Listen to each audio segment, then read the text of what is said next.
News next top ನ್ಯೂಸ್ಗೆ ಸ್ವಾಗತ. ನಾನು ಜೋಬಿನ್ ಅಮಾಸ್ ಬೈಲು. ಟಾಪ್ ನ್ಯೂಸ್ ನೋಡೋಣ. ಅದಕ್ಕೂ ಮುನ್ನ ಈ ಕ್ಷಣದ ಹೆಡ್ಲೈನ್ಸ್.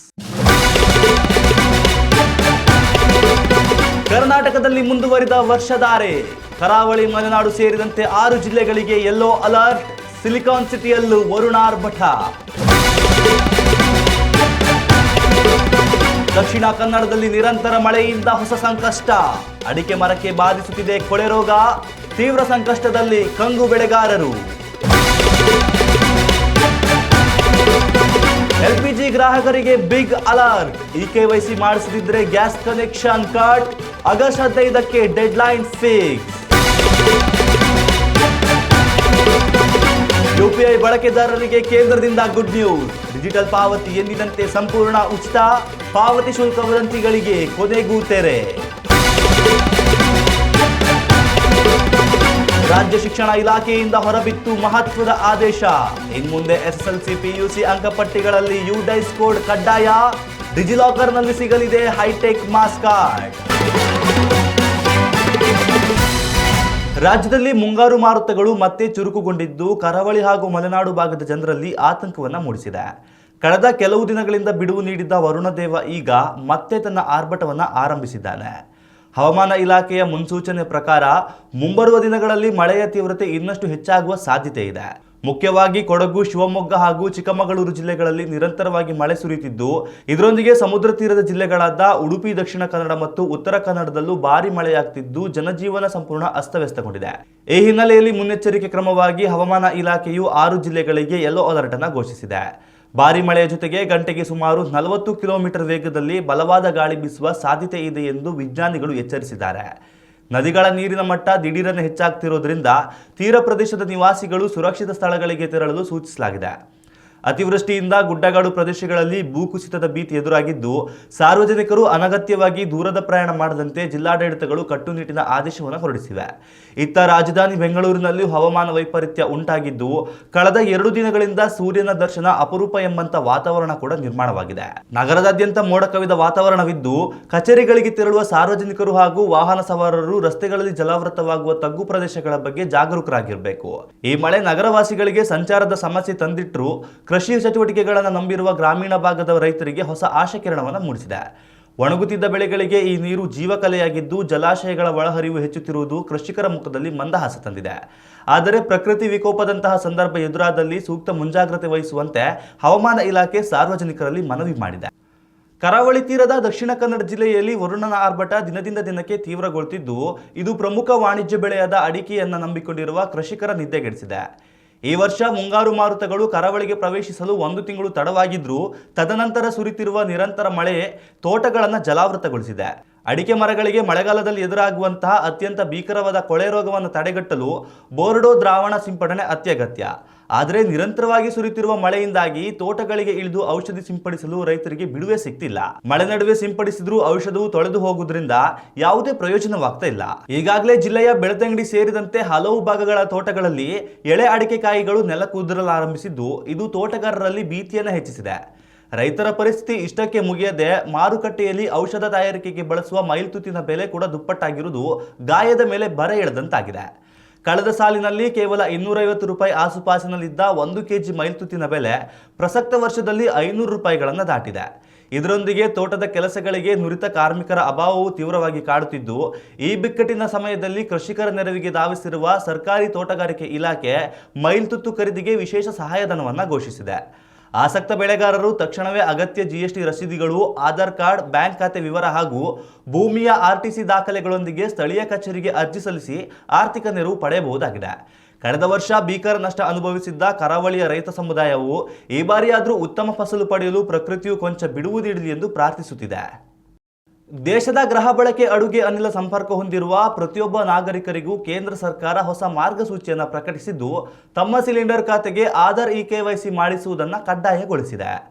ಪ್ರಸಕ್ತ ಆಗಸ್ಟ್ 15ರ ಒಳಗಾಗಿ ಈ ಪ್ರಕ್ರಿಯೆಯನ್ನು ಪೂರ್ಣಗೊಳಿಸುತ್ತಿದ್ದರೆ ಮುಂಬರುವ ದಿನಗಳಲ್ಲಿ ಅಡುಗೆ ಅನಿಲ ಸಿಲಿಂಡರ್ ಪಡೆಯುವ ಗ್ರಾಹಕರು ತೀವ್ರ ತೊಂದರೆಗಳನ್ನು ಎದುರಿಸಬೇಕಾಗುತ್ತೆ.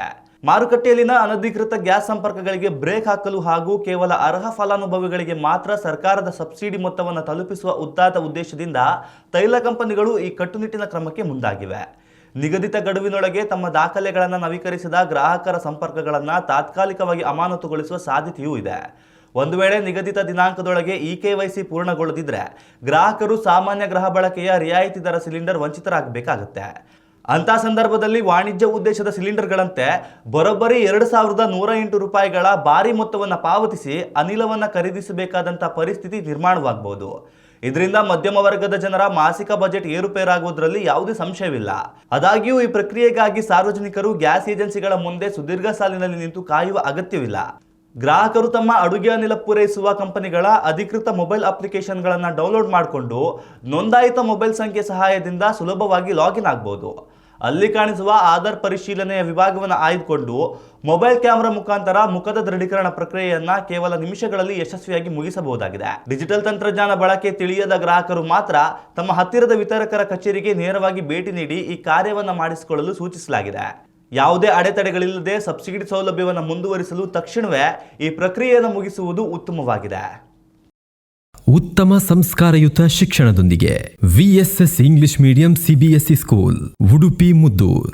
ನರ್ಸರಿಯಿಂದ 10ನೇ ತರಗತಿವರೆಗೆ ಶಿಕ್ಷಣದ ಜೊತೆಗೆ 5ರಿಂದ 10ನೇ ತರಗತಿವರೆಗಿನ ವಿದ್ಯಾರ್ಥಿನಿಯರಿಗೆ ಉತ್ತಮ ಹಾಸ್ಟೆಲ್ ಸೌಲಭ್ಯವೂ ಇದೆ. ನಿಮ್ಮ ಮಕ್ಕಳ ಪ್ರವೇಶಾತಿಗಾಗಿ ಈ ಸಂಖ್ಯೆಗೆ ಕರೆ ಮಾಡಿ.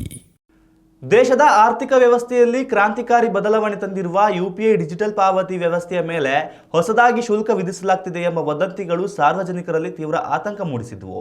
ಈ ತಪ್ಪು ಮಾಹಿತಿಗೆ ದೇಶದ ಹಣಕಾಸು ಸಚಿವಾಲಯ ಅಧಿಕೃತವಾಗಿ ತೆರೆ ಎಳೆದಿದ್ದು, ಸಾಮಾನ್ಯ ನಾಗರಿಕರಿಗೆ ಯುಪಿಐ ವಹಿವಾಟುಗಳು ಸಂಪೂರ್ಣ ಉಚಿತವಾಗಿ ಮುಂದುವರೆದಿದೆ ಎಂದು ಸ್ಪಷ್ಟಪಡಿಸಿದೆ. ಪಾವತಿ ಮತ್ತು ಇತ್ಯರ್ಥ ವ್ಯವಸ್ಥೆಗಳ ಕಾಯ್ದೆಗೆ ತರಲಾದ ಇತ್ತೀಚಿನ ತಿದ್ದುಪಡಿಯು ಸಾರ್ವಜನಿಕರ ಮೇಲೆ ಆರ್ಥಿಕ ಹೊರೆ ಹೇರುವ ಉದ್ದೇಶವನ್ನು ಹೊಂದಿಲ್ಲ ಎಂದು ಸರ್ಕಾರ ಖಚಿತಪಡಿಸಿದೆ. ಒಬ್ಬ ವ್ಯಕ್ತಿಯಿಂದ ಮತ್ತೊಬ್ಬ ವ್ಯಕ್ತಿಗೆ ಮಾಡುವ ಹಣ ವರ್ಗಾವಣೆ ಹಾಗೂ ದಿನಬಳಕೆಯ ವಸ್ತುಗಳ ಖರೀದಿಗೆ ಮಾಡುವ ಪಾವತಿಗಳಿಗೆ ಯಾವುದೇ ಹೆಚ್ಚುವರಿ ಕಮಿಷನ್ ಕಡಿತವಾಗುವುದಿಲ್ಲ. ಕೇಂದ್ರ ಸರ್ಕಾರದ ಈ ತಿದ್ದುಪಡಿಯ ಮುಖ್ಯ ಉದ್ದೇಶ ಭಾರತದ ಡಿಜಿಟಲ್ ಮೂಲಸೌಕರ್ಯವನ್ನು ಜಾಗತಿಕ ಮಟ್ಟದಲ್ಲಿ ಇನ್ನಷ್ಟು ಸುರಕ್ಷಿತ ಹಾಗೂ ಸುಸ್ಥಿರಗೊಳಿಸುವುದಾಗಿದೆ. ಇತ್ತೀಚಿನ ದಿನಗಳಲ್ಲಿ ಸೈಬರ್ ವಂಚನೆಗಳು ಹೆಚ್ಚುತ್ತಿರುವುದರಿಂದ ಆಧುನಿಕ ಮೂಲಸೌಕರ್ಯಗಳನ್ನು ಅಭಿವೃದ್ಧಿಪಡಿಸಲು ಮತ್ತು ವಂಚನೆಯನ್ನು ತಡೆಗಟ್ಟಲು ಬೃಹತ್ ಪ್ರಮಾಣದ ಹೂಡಿಕೆ ಅಗತ್ಯವಿದೆ. ಜುಲೈ 2026ರ ಒಂದೇ ತಿಂಗಳಿನಲ್ಲಿ ದೇಶದಾದ್ಯಂತ ದಾಖಲೆಯ 29 ಲಕ್ಷ ಕೋಟಿ ರೂಪಾಯಿಗಳಿಗೂ ಅಧಿಕ ಮೊತ್ತದ ವಹಿವಾಟುಗಳು ನಡೆದಿದೆ. ಇಷ್ಟು ಬೃಹತ್ ವ್ಯವಸ್ಥೆಯನ್ನ ಕೇವಲ ಸರ್ಕಾರಿ ಸಬ್ಸಿಡಿಗಳನ್ನು ಮುನ್ನಡೆಸೋದು ಕಷ್ಟ ಸಾಧ್ಯ. ಹೀಗಾಗಿ ಒಂದು ವೇಳೆ MDR ಶುಲ್ಕವನ್ನು ಜಾರಿಗೆ ತಂದರೂ ಅದು ಕೇವಲ ಅತ್ಯಂತ ಹೆಚ್ಚಿನ ಪ್ರಮಾಣದ ವಹಿವಾಟು ನಡೆಸುವ ಶೇಕಡಾವಾರು ತೀರಾ ಕಡಿಮೆ ಇರುವ ದೊಡ್ಡ ವರ್ತಕರಿಗೆ ಮಾತ್ರ ಸೀಮಿತವಾಗಿರಲಿದೆ. ಆ ಶುಲ್ಕದ ಪ್ರಮಾಣವೂ ಸಹ ಪ್ರಸ್ತುತ ಚಾಲ್ತಿಯಲ್ಲಿರುವ ಕ್ರೆಡಿಟ್ ಅಥವಾ ಡೆಬಿಟ್ ಕಾರ್ಡ್ಗಳ ಶುಲ್ಕಗಿಂತ ಅತ್ಯಂತ ನಗಣ್ಯವಾಗಿರಲಿದೆ ಎಂದು ಹಣಕಾಸು ಇಲಾಖೆ ತಿಳಿಸಿದೆ. ಪ್ರಸ್ತುತ ವಿಶ್ವದ 11 ಪ್ರಮುಖ ವಿದೇಶಗಳಲ್ಲಿ ಭಾರತದ UPI ತಂತ್ರಜ್ಞಾನವು ಯಶಸ್ವಿಯಾಗಿ ಬಳಕೆಯಾಗುತ್ತಿದ್ದು, ದೇಶದ ಡಿಜಿಟಲ್ ಹೆಜ್ಜೆಯನ್ನು ಜಾಗತಿಕವಾಗಿ ವಿಸ್ತರಿಸುತ್ತಿದೆ. ಆದ್ದರಿಂದ ಸಾರ್ವಜನಿಕರು ಯಾವುದೇ ಸುಳ್ಳು ಸುದ್ದಿಗಳಿಗೆ ಕಿವಿಗೊಡದೆ ಎಂದಿನಂತೆ ನಿಶ್ಚಿಂತೆಯಿಂದ ಆನ್ಲೈನ್ ಪಾವತಿ ವ್ಯವಸ್ಥೆಯನ್ನು ಬಳಸಬಹುದಾಗಿದೆ. ರಾಜ್ಯದ ಶಾಲಾ ಶಿಕ್ಷಣ ಮತ್ತು ಸಾಕ್ಷರತಾ ಇಲಾಖೆಯು ವಿದ್ಯಾರ್ಥಿಗಳ ಶೈಕ್ಷಣಿಕ ದಾಖಲಾತಿ ವ್ಯವಸ್ಥೆಯಲ್ಲಿ ಕ್ರಾಂತಿಕಾರಿ ಬದಲಾವಣೆ ತಂದಿದ್ದು, SSLC ಹಾಗೂ ದ್ವಿತೀಯ PUC ಅಂಕಪಟ್ಟಿಗಳಲ್ಲಿ UDIS ಕೋಡ್ ನಮೂದಿಸುವುದನ್ನು ಕಡ್ಡಾಯಗೊಳಿಸಿದೆ.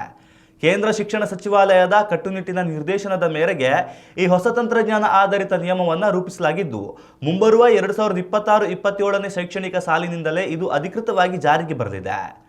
ಈ ನೂತನ ವ್ಯವಸ್ಥೆಯು ಜಾರಿಯಾಗುವುದರೊಂದಿಗೆ ಕೇವಲ ಹಳೆಯ ಮಾದರಿಯ ಭೌತಿಕ ಅಂಕಪಟ್ಟಿಗಳನ್ನು ಮುದ್ರಿಸಿ ವಿತರಿಸುವ ಸಾಂಪ್ರದಾಯಿಕ ಪದ್ಧತಿಗೆ ಸಂಪೂರ್ಣವಾಗಿ ತೆರೆ ಬೀಳಲಿದೆ. ಇನ್ನು ಮುಂದೆ ಪ್ರತಿಯೊಬ್ಬ ವಿದ್ಯಾರ್ಥಿಯ ಸಾಧನೆಯನ್ನ ಡಿಜಿಟಲ್ ರೂಪದಲ್ಲಿ ಅತ್ಯಂತ ಸುರಕ್ಷಿತವಾಗಿ ಸಂರಕ್ಷಿಸಲು ಈ ಕ್ರಮ ನೆರವಾಗಲಿದೆ.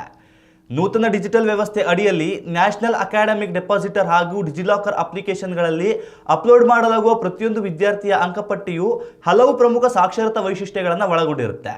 ಅದರಲ್ಲಿ ಸಂಬಂಧಪಟ್ಟ ಶಾಲಾ ಅಥವಾ ಕಾಲೇಜಿನ ಅಧಿಕೃತ UDIS ಕೋಡ್ ಜೊತೆಗೆ ವಿದ್ಯಾರ್ಥಿಯ ವೈಯಕ್ತಿಕ ಅಪಾರ್ ID, ಆಧಾರ್ ಸಂಖ್ಯೆ ಮತ್ತು ಅವರ ಇತ್ತೀಚಿನ ಭಾವಚಿತ್ರವನ್ನು ಕಡ್ಡಾಯವಾಗಿ ಅಳವಡಿಸಲಾಗುತ್ತೆ. ಈ ಮೂಲಕ ನಕಲಿ ಅಂಕಪಟ್ಟಿಗಳ ಹಾವಳಿಗೆ ಶಾಶ್ವತ ಬ್ರೇಕ್ ಬೀಳದಿದ್ದು, ಶೈಕ್ಷಣಿಕ ವಂಚನೆಗಳನ್ನು ಸಂಪೂರ್ಣವಾಗಿ ತಡೆಯಬಹುದಾಗಿದೆ. ರಾಜ್ಯದ ಒಳಗಡೆ ಮಾತ್ರವಲ್ಲದೆ ಹೊರ ರಾಜ್ಯಗಳಲ್ಲಿಯೂ ಸಹ ಉನ್ನತ ಶಿಕ್ಷಣದ ಪ್ರವೇಶಾತಿ ಪಡೆಯುವಾಗ ಅಥವಾ ವಿವಿಧ ಉದ್ಯೋಗದ ನೇಮಕಾತಿಗಳ ಸಂದರ್ಭದಲ್ಲಿ ಈ ಡಿಜಿಟಲ್ ಪ್ರಮಾಣ ಪತ್ರಗಳನ್ನು ಅತ್ಯಂತ ವಿಶ್ವಾಸಾರ್ಹ ಮತ್ತು ಅಧಿಕೃತ ದಾಖಲೆಯಾಗಿ ಪರಿಗಣಿಸಲಾಗುತ್ತೆ. ಸರ್ಕಾರದ ಆಡಳಿತಾತ್ಮಕ ಕೆಲಸಗಳನ್ನು ಸುಲಭಗೊಳಿಸಲು ಮತ್ತು ವಿದ್ಯಾರ್ಥಿಗಳ ಶೈಕ್ಷಣಿಕ ಹಿತದೃಷ್ಟಿಯನ್ನು ಕಾಯಲು ಈ ಸುಧಾರಣೆ ತರಲಾಗಿದೆ ಎಂದು ಶಿಕ್ಷಣ ಇಲಾಖೆಯ ಉನ್ನತ ಮೂಲಗಳು ಖಚಿತಪಡಿಸಿವೆ. ತಂತ್ರಜ್ಞಾನದ ಈ ಅಳವಡಿಕೆಯು ಇಡೀ ಪರೀಕ್ಷಾ ಮಂಡಳಿಯ ಪಾರದರ್ಶಕತೆಯನ್ನ ಹೆಚ್ಚಿಸಲಿದೆ. ಇನ್ನಷ್ಟು ತಾಜಾ ಸುದ್ದಿಗಳಿಗಾಗಿ ನೋಡ್ತಾ ಇರಿ ನ್ಯೂಸ್ ನೆಕ್ಸ್ಟ್. ಇದು ವರ್ತಮಾನದ ಕೈಗನ್ನಡಿ. ಉತ್ತಮ ಸಂಸ್ಕಾರಯುತ ಶಿಕ್ಷಣದೊಂದಿಗೆ VSS English medium CBSE school Udupi Muddur. ನರ್ಸರಿಯಿಂದ 10ನೇ ತರಗತಿವರೆಗೆ ಶಿಕ್ಷಣದ ಜೊತೆಗೆ 5ರಿಂದ 10ನೇ ತರಗತಿವರೆಗಿನ ವಿದ್ಯಾರ್ಥಿನಿಯರಿಗೆ ಉತ್ತಮ ಹಾಸ್ಟೆಲ್ ಸೌಲಭ್ಯವೂ ಇದೆ. ನಿಮ್ಮ ಮಕ್ಕಳ ಪ್ರವೇಶಾತಿಗಾಗಿ ಈ ಸಂಖ್ಯೆಗೆ ಕರೆ ಮಾಡಿ.